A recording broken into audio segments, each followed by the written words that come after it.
Heading ले रहा हूं यहां पर नेक्स्ट जो है फिजियोलॉजिकल इफेक्ट,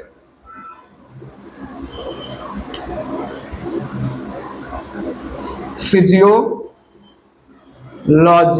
इफेक्ट्स या function of ethylenes, function of ethylene.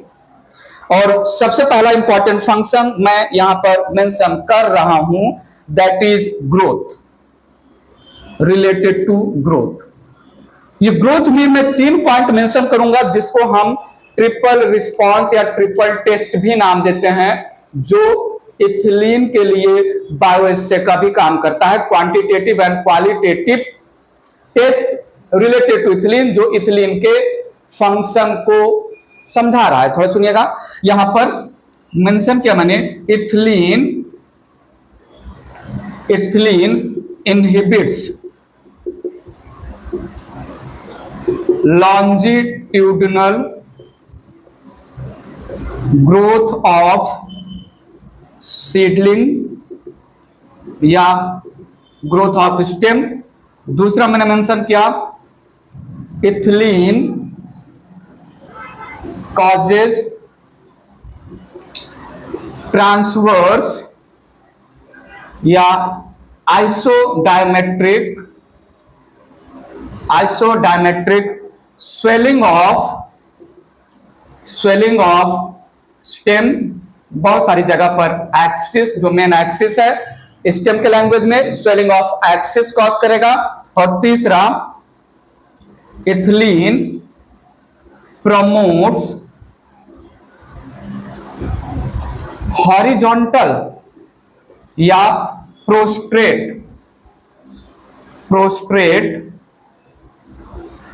Growth of basically dicot seedlings. और सुनिएगा, these three functions known as triple response test या ट्रिपल रिस्पॉन्स सिंपली मेंशन कर लेते हैं। ट्रिपल रिस्पॉन्स टेस्ट हम बायोएस्से वाले हेडिंग में ले लेंगे, ठीक है। सो ग्रोथ में वर्टिकल या लॉन्जिट्यूडिनल ग्रोथ को डिमोट कर रहा है, आइसोडायमेट्रिक या swelling of the main axis या स्टेम को प्रमोट करेगा, और प्रोस्ट्रेट जैसे ग्रास जो है वो क्रीप करता है above the ground multi directionally, kind of support करता है, वैसे सीडलिंग का हॉरिजॉन्टल या प्रोस्ट्रेट ग्रोथ, ठीक है। ये पहला फिजियोलॉजिकल इफेक्ट है, एज इट इज आपको याद करना पड़ेगा, इरेज कर रहा हूं। नेक्स्ट फंक्शन की बात कर रहा हूं, थोड़ा देखिएगा, रिलेटेड टू ग्रेविटी। तो सुनिएगा, यहां पर मैंने मेंशन किया, ethylene decreases sensitivity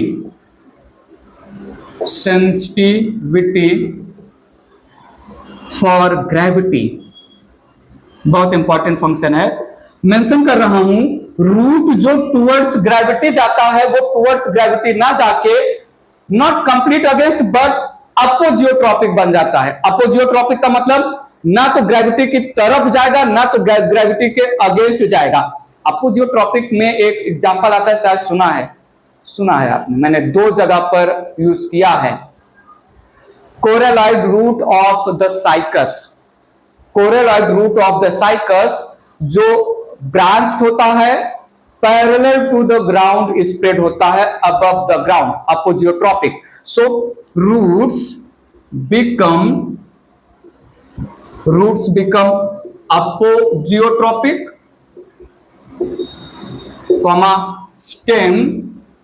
stem shows positive geotropic nature, ठीक है, and flowers and fruits show drooping so drooping, that is epinasty, that is epinasty. So gravity के लिए जो सेंसिटिव है प्लांट पार्ट इनसेंसिटिव कर देगा, रूट ग्रेविटी के लिए सेंसिटिव है उसको इनसेंसिटिव कर देगा, स्टेम ग्रेविटी की तरफ नहीं ग्रो करता है उसको ग्रेविटी की तरफ ग्रो करवाने में हेल्प करेगा इथिलीन, और जो फ्लावर फ्रूट स्ट्रेट होते हैं उनका बेंडिंग प्रमोट करेगा, ड्रूपिंग प्रमोट करेगा, जो है process of drooping of the flower and fruit epinasty होता है। जैसे छोटा सा एक यहां पर समझाना चाहें तो ये स्टेम या ब्रांच कंसीडर कर रहे हैं और ये है पेटियोल या पेडिसिल जो है, और ये मैं मान रहा हूं फ्लावर है, ठीक है। तो ये पेडिसिल है, स्टॉक ऑफ द फ्लावर, और ये फ्लावर है या फ्रूट है, ठीक है। सो इथिलीन के इन्फ्लुएंस में व्हाट विल हैपन, इथिलीन के इन्फ्लुएंस में अपर साइड ज्यादा ग्रोथ होगा सेल्स का, लोअर साइड पेडिसिल का कम ग्रोथ होगा, that causes drooping of the flower या ड्रूपिंग ऑफ द फ्रूट, ठीक है। सो ऊपर की तरफ ग्रोथ ज्यादा हो रहा है सेल्स का इलॉन्गेशन, नीचे की तरफ ग्रोथ कम हो रहा है, दिस रिजल्ट्स इन ड्रूपिंग, और ड्रूपिंग को हम बोलते हैं एपिनेस्टी। एपिनेस्टी है ग्रोथ का ग्रेडियंट, एक तरफ ग्रोथ ज्यादा दूसरी तरफ ग्रोथ कम। अगर पेडिसिल के ऊपर ज्यादा ग्रोथ हो रहा है नीचे सरफेस पर कम ग्रोथ हो रहा है, that causes the drooping of flower and fruit, epinasty. तो ये था ग्रेविटी को लेके इनसेंसिटिव कर देता है प्लांट के पार्ट्स को ethylene with reference to the gravity, ठीक है। इरेज कर रहा हूं। नेक्स्ट यहां पर फंक्शन लिया हमने senescence and abscission, senescence and abscission को प्रमोट करेगा। Need your full attention here. Ethylene causes senescence and abscission। Senescence और एब्सिशन दोनों टर्म क्लियर है ना। सेनेसेंस का मतलब प्लांट पार्ट ओल्ड हो रहा है, एजिंग हो रहा है, बुढ़ा हो रहा है, और एब्सिशन का मतलब falling of the plant part. So ethylene causes senescence and abscission of flower, fruit and leaves, ठीक है, by inducing synthesis of hydrolase enzyme या हाइड्रोलेजेज एंजाइम या हाइड्रोलेजेज ऐसे एंजाइम जो वाटर के प्रेजेंस में ब्रेकिंग प्रोसेस परफॉर्म करेंगे, ठीक है। यहां पर नेक्स्ट जो है मैंने हेडिंग लिया breaking of dormancy. Breaking of dormancy ये एक टाइप का ग्रोथ प्रमोटिंग हार्मोन जो है एक्शन है। वैसे तो ब्रेकिंग ऑफ डॉर्मेंसी है मेन फंक्शन जिब्रेलिन्स का, बट यहां पर भी मैंने मेंशन किया ethylene breaks dormancy of seeds and storage organs, seeds, birds and storage organs। Plant में स्टोरेज ऑर्गन के नाम पर कुछ ऑर्गन्स के नाम क्या आप बता सकते हैं? राइजोम, ट्यूबर, कॉम एक्सेट्रा, ठीक है। तो सुनिएगा ethylene promotes germination of potato tuber, ठीक है।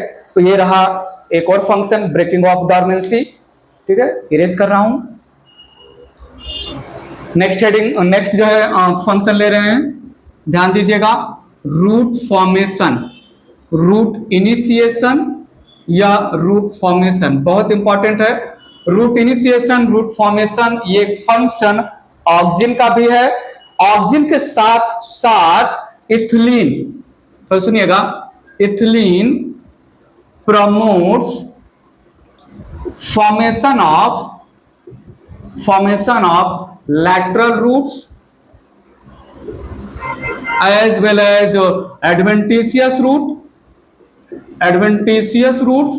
और सबसे इंपॉर्टेंट जो इथिलीन को रूट फॉर्मेशन के लैंग्वेज में ऑक्सिन से अलग करता है वो है formation of root hairs. thus increases water absorption surface area। बात पकड़ के रखिएगा, फोटोसिंथेटिक सरफेस एरिया को इंक्रीज करता है साइटोकाइनिन।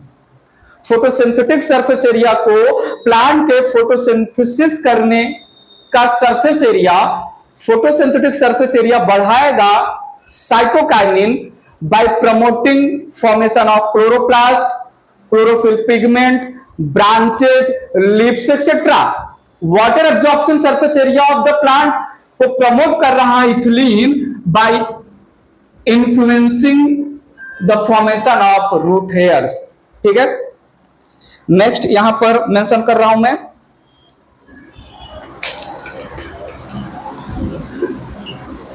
हेडिंग लिया मैं growth of rice plant. Growth of rice seedling या rice plant.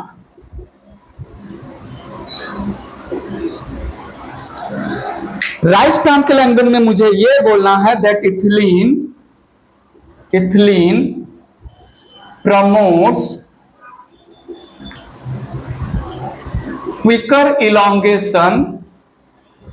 quicker elongation of internodes and petiole of leaves in water plant या in rice, simple, in rice plants, thus leaves can brought above the level of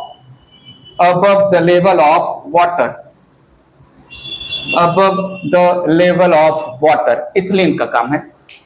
ठीक है, ethylene का exact काम तो नहीं है, ethylene जो है जिब्रेलिन को प्रमोट करता है।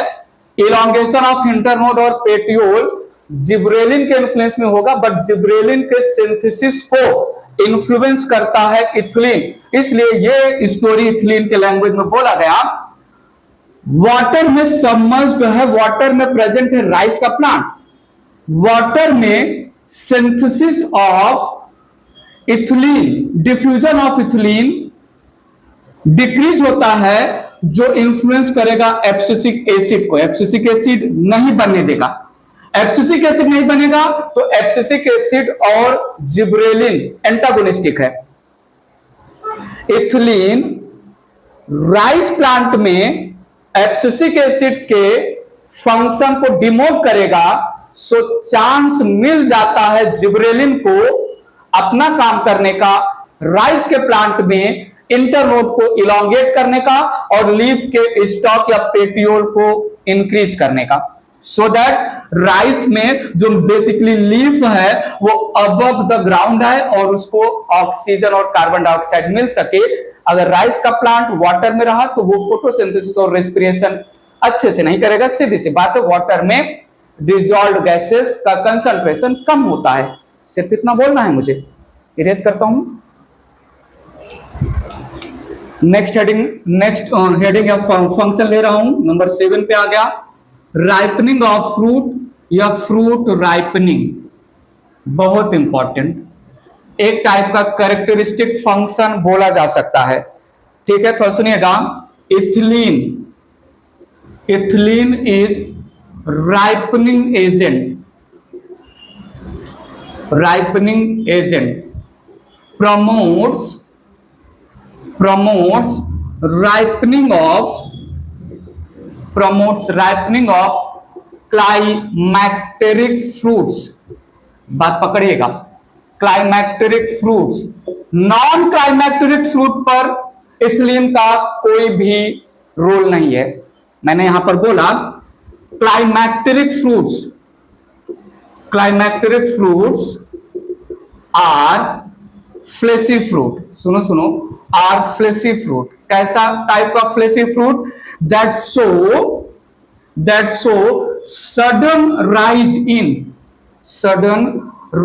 इन respiratory rate, sudden rise in respiratory rate, sudden rise in respiratory rate को हम बोलते हैं climactic respiration, climactic respiration। So climacteric fruit during ripening they show sudden climactic respiration, जहां पर rate of respiration हाई हो जाता है। ठीक है, during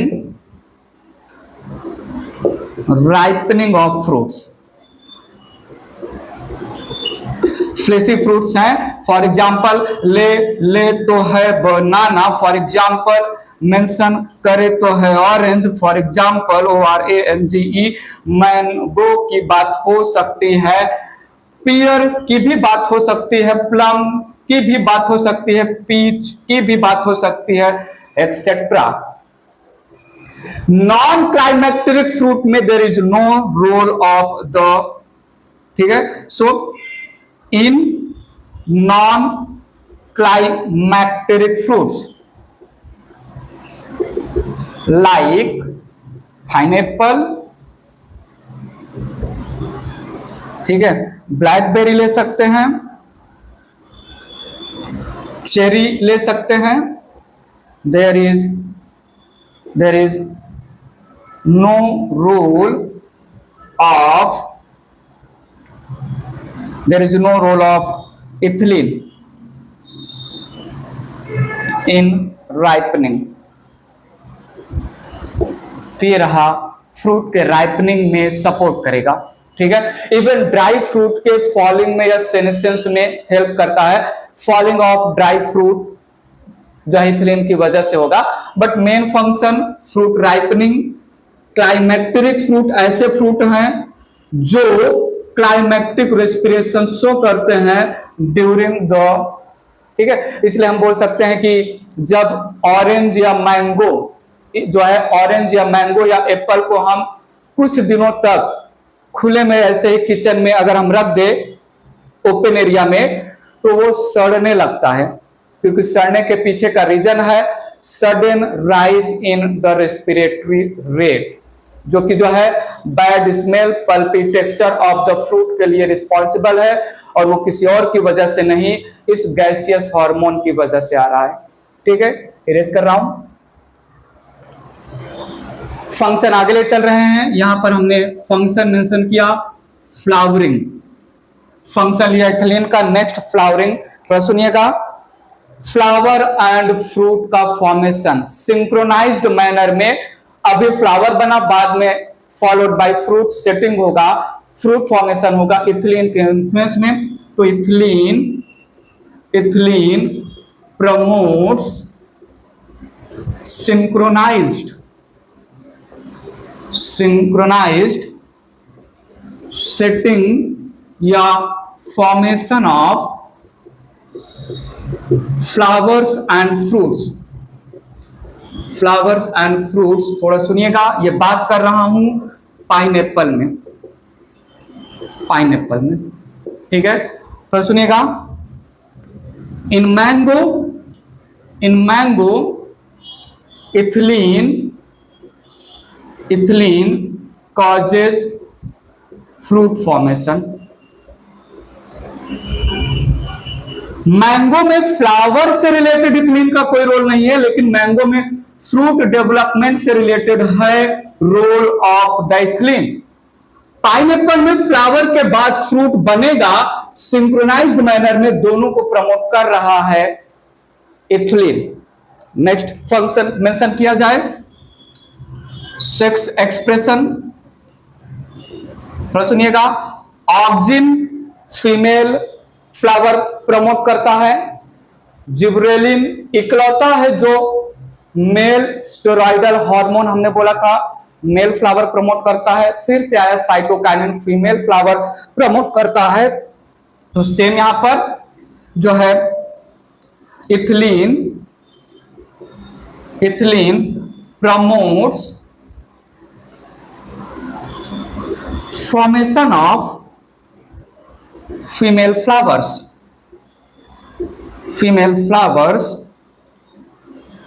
in certain plants और एक प्लांट का नाम मेंशन करना चाहूंगा, for example cucumber.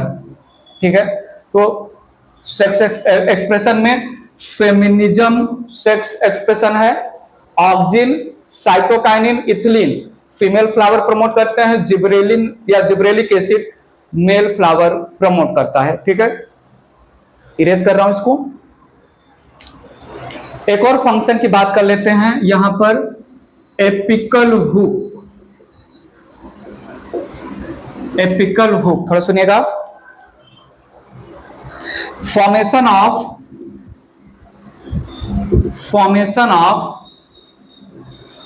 epicotyl hook and hypocotyl hook during seed germination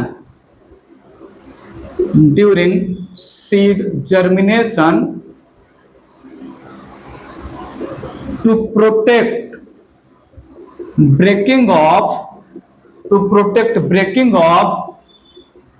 plumule and radical respectively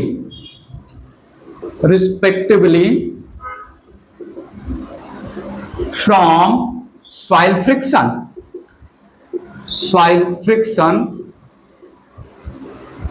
stimulated by ethylene. बहुत इंपॉर्टेंट लाइन है। तो सीड जर्मिनेशन के समय थोड़ा जस्ट समझाने पॉइंट ऑफ व्यू, अगर मैं मान लू ये सरफेस है, ग्राउंड सरफेस है, यहां पर सीड है, सीड जर्मिनेट हो रहा है, सीड जर्मिनेट होकर ऊपर की तरफ बनाया इपिकोटाइल, और इपिकोटाइल के टिप पर होता है प्लूमूल। तो प्लूमूल सॉफ्ट प्लूमूल जो फर्दर ग्रोथ ऑफ स्टेम में रिस्पॉन्सिबल होगा, सॉफ्ट प्लूमूल का टिप ब्रेक ना हो इसलिए बेंडिंग होता है of the epicotyl. In the same manner जब हाइपोकोटाइल ग्रो होगा तो उसका भी जो है बेंडिंग होगा, सो दैट वो रेडिकल को बचा सके। तो ये सिंपल एक रिप्रेजेंटेटिव डायग्राम बना रहा हूं, ध्यान दीजिएगा। ई है एपिकोटाइल हुक और ई है हाइपोकोटाइल हुक। कंफ्यूज मत होइएगा। अगर मैं कंसीडर करूं ये है सीड, या ऐसे इसको जो है समझाऊं आपको, यहां पर ये एम्ब्रियो है, एम्ब्रियो का ये एम्ब्रियोनिक एक्सिस होता है, और ये मैं कंसीडर करूं कॉटिलिडन्स है। ठीक है, सो ड्यूरिंग सीड जर्मिनेशन ध्यान दीजिएगा, कॉटिलिडन के ऊपर और ये है प्लूमूल, बात पकड़िएगा। कॉटिलिडन के ऊपर और प्लूमूल के नीचे वाले पार्ट को हम नाम देते हैं एपिकोटाइल, और कॉटिलिडन के नीचे और ये टिप को हम बोलते हैं रेडिकल, रेडिकल के भी नीचे वाले पार्ट को हम बोलते हैं हाइपोकोटाइल। प्लूमूल ग्रोथ करेगा, उसके पास डिवाइडिंग सेल होंगे, वो बनाएगा शूट सिस्टम और रेडिकल बनाएगा रूट सिस्टम। लेकिन during initial growth soft soil के कांटेक्ट में आएगा ही आएगा, क्योंकि बाहर सॉइल के पार्टिकल्स हैं। तो सॉफ्ट प्लूमूल सॉइल फ्रिक्शन से ब्रेक ना हो, इसकी वजह से जो प्लूमूल के नीचे वाला इपिकोटाइल पार्ट है ये बेंड हो जाता है और हुक का फॉर्मेशन करता है। तो ये था इपिकोटाइल और hypocotyl hook to prevent the breaking of plumule tip, to prevent the breaking of radicle tip during germination from the friction of soil, apical hook का फॉर्मेशन। बात क्लियर है? इरेज करते हैं। इथिलीन से रिलेटेड